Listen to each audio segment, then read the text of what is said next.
What's going on, ladies and gentlemen? And today we are going to be reacting to Doctor Who. I got requested this with a good old friend, uh, the Sandman with a box. So we're going to be reacting to that with Matt Smith's run. Now, I normally don't do. We need to start doing it, but normally we don't react to like movies or like TV shows and stuff like that. But it's kind of like the Doctor Who season right now, so we're going to be reacting. We're going to be reacting to Doctor Who.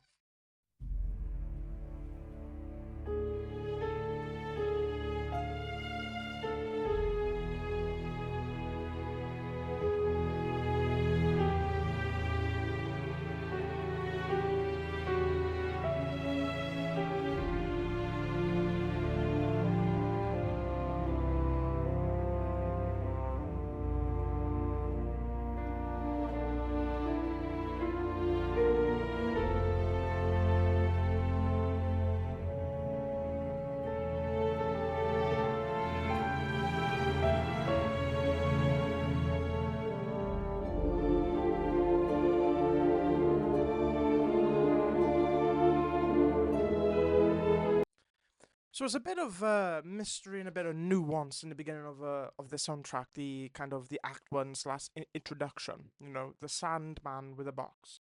That's quite a mysterious title. Now I've not really watched Doctor Who, so maybe you guys in the comments can add some context to this. But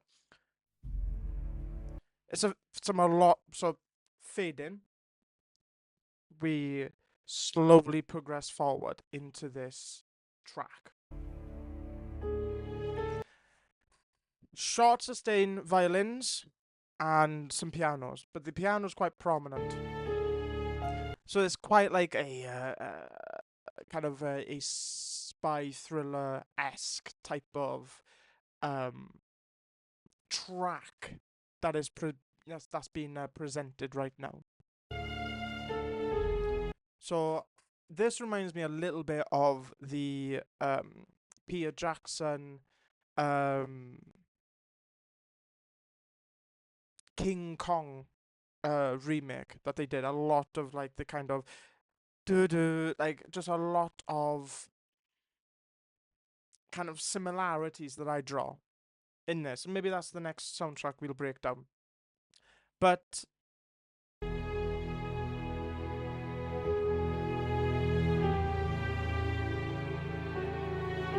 so it's just a bit spooky. It's a little bit of like, ooh, what's going on?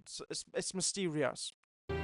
And because a lot of the instruments aren't like long sustain, it's quite short, quite punchy, quite there. It's just adding a bit of mystery. You don't know the full context. It hasn't unraveled yet.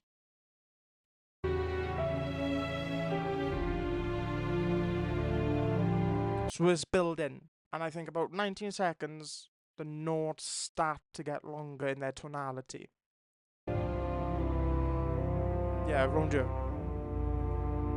So it's quite as well somber. It's quite melancholy. It's a bit sad. It's a bit like we don't know what's going on.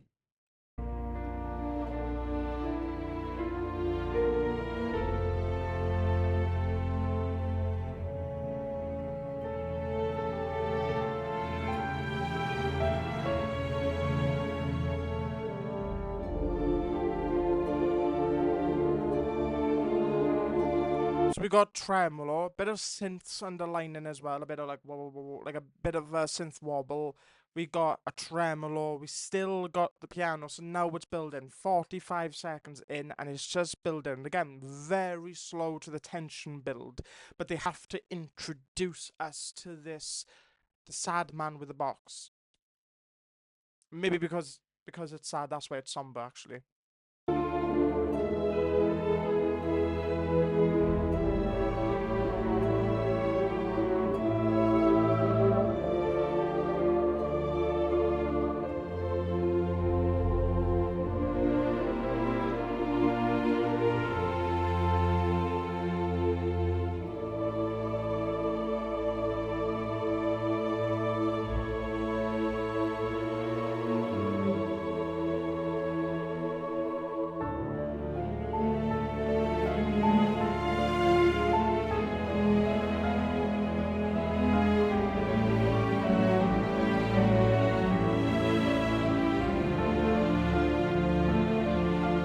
So that's interesting. So it's becoming a lot more epic, as you would imagine with Doctor Who. It's become a lot more epic, a little bit more like grandiose then. But we have a choir here. So around here, the soundtrack opens up. It becomes big. Synth, like, it becomes more spacey. Becomes more, instead of just violin 1, violin 2, and piano, got some synths in there. A lot of space, in terms of maybe like the plug-in effects that he's used on these instruments. You know, Murray Gold. It's created the sound to be very spacious, like we're in space, but still sad. But here, I feel like he added a bit, like, in the way the instruments kind of portray themselves or play, it's a bit more hopeful, a bit like ambiguous, just a little bit like, we're sad. There's a sad man with a box, but there's some hope. It's also become quite like mysterious, as I said, a bit like magical in its sound.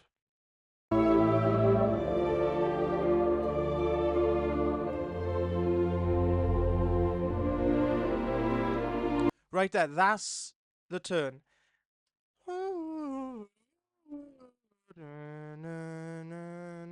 That is like the transition. That's the turn for where we're going in terms of this epicness journey.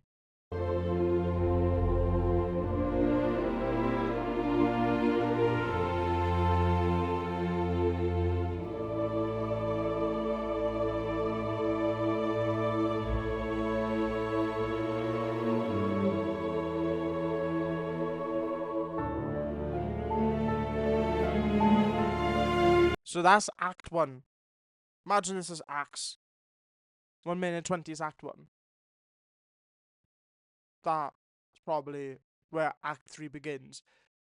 But right there, the epicness begins. So they introduce the sadness, the melancholy, the blues. You know, they added that element in. Then we go in and we shift. Now it becomes epic. Now it becomes even more grandiose. Now it becomes a little bit of like what we're actually doing.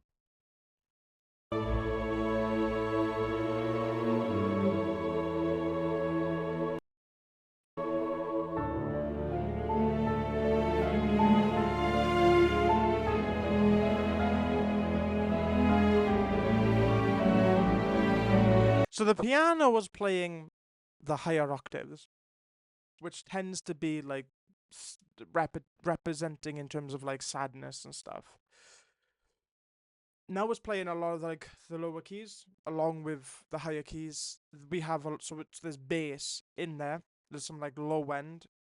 There's also a lot of low end in the sense of like there's a bass. So the motif is this is the motif.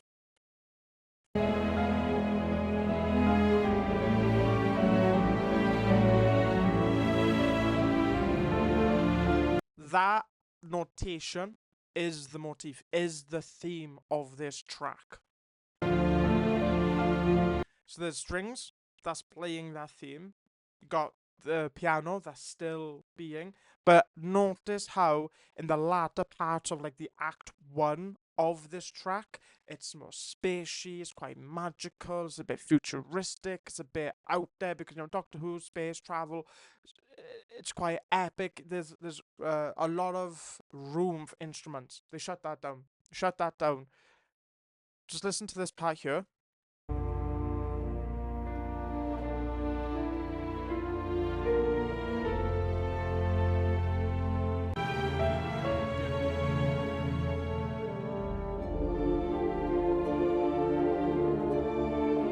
Quite spacey. There's a lot of like kind of frequencies that could be passed through, you know. There's some low, high, medium, especially the medium frequencies. There could be instruments that cover that. Fast forward to about here. The space, not that anymore.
a lot to break down.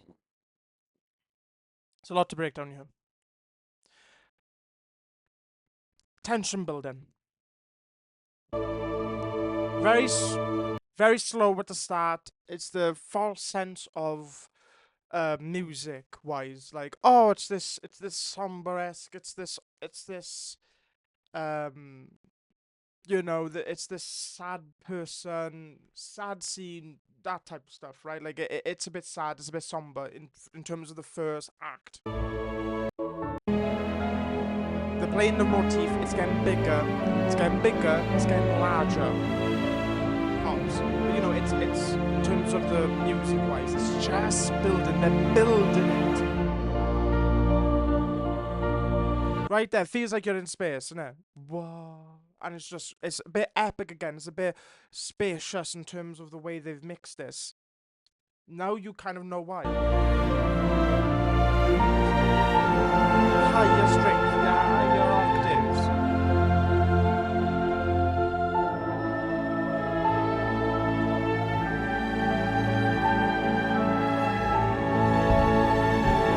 So they got the fade in acting like footsteps. Dum, dum, dum.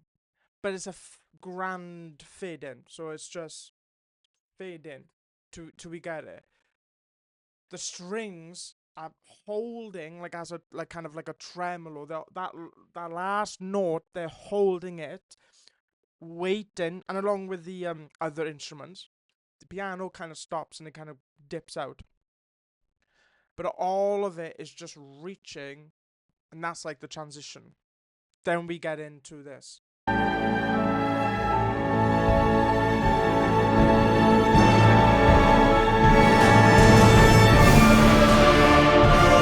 So that transition with the boom, boom, boom, that's almost like footsteps, like boom, boom. But all of it was the transition here. Starts to be here. Because they're building it. You can tell a transition is about to happen because of the building of the instruments, the tension through that transition, and then you heard like a clash. So it's dum, dum, na, dum, dum, dum, boom, and then it just happens.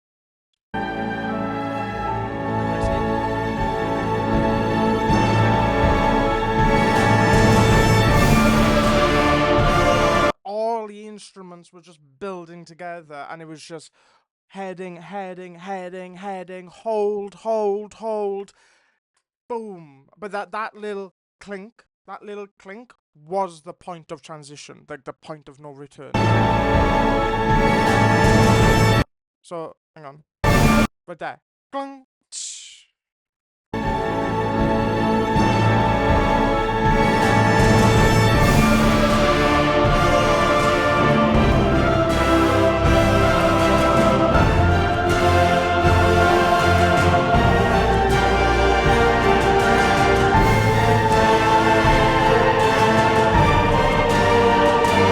So this, to me, to avoid like copyright, I'm gonna skip forward to that. But that to me reminds me of like kind of like a patriotic kind of military-esque, boom, boom.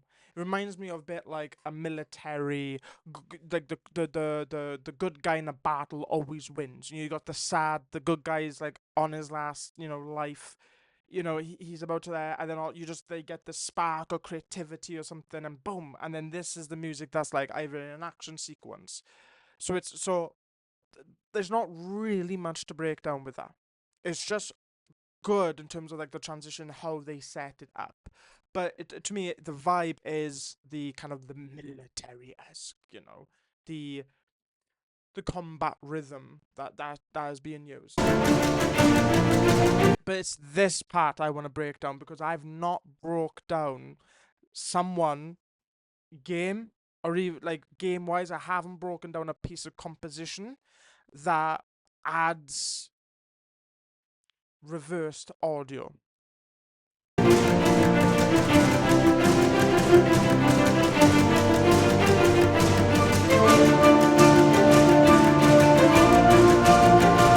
So like a violin / a flute.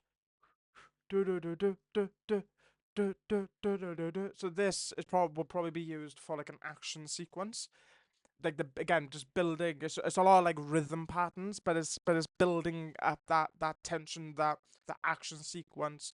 But this to me, where I think Murray Gold unlocked a bit of like creativity.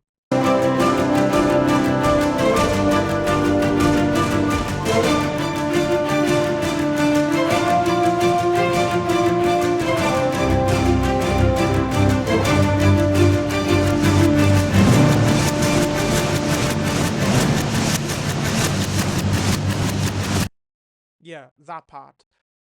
So it's to the latter part of the stage. It's to the latter part of like this section, this orchestration that's been held. So you have kind of like a flute along with a string. They're playing the higher frequencies. Then we have kind of like little clappers, little kind of a one stab piece of sound. Then we have the so we kind of have those effects happening. That's going on. So imagine the sequence. You've got obviously the violins and like the flute as like the top half. And then underneath those sections, those layers on the sequence, we have like these little. So that he took those audios and reversed it, flipped it around. That's where we get the. But he did it in such a way where it's like fade. So you fade out the normal playback. You fade that out. You line it up so they're like that. So you get a crossfade. So the crossfade then so it kind of picks up as it dips off. So it's kind of like acting like a crossfade. So you get this. So you got the strings and the flute doing its work. That's kind of the motif on this last part. Then we get these like a but then listen to the crossfade. So there is a bass. There's a bass that kind of acts as a little bit of that transition period as well, because it doesn't come in when in the reversed audio.